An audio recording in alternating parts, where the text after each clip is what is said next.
Så du står på alle fire. Du har dine knæ lige under hofterne. Dine hænder har du placeret lidt foran skuldrene her. Mens du bøjer dine albuer, så presser du albuerne ind imod hinanden, så de lander nede på madrassen her.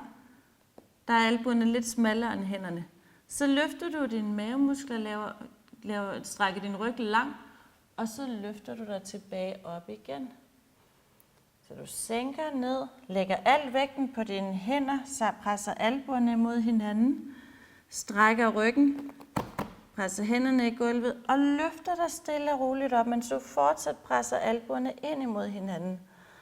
Så du kan mærke, at du arbejder på bagsiden af overarmene og hele vejen rundt på undersiden under skulderbladene.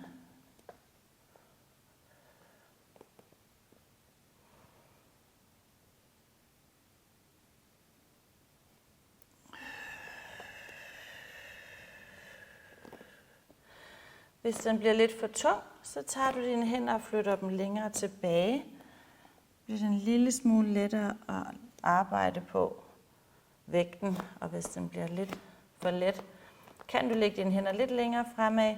Det vigtige er, at du bliver ved med at have din vægtbæring fremme på dine hænder.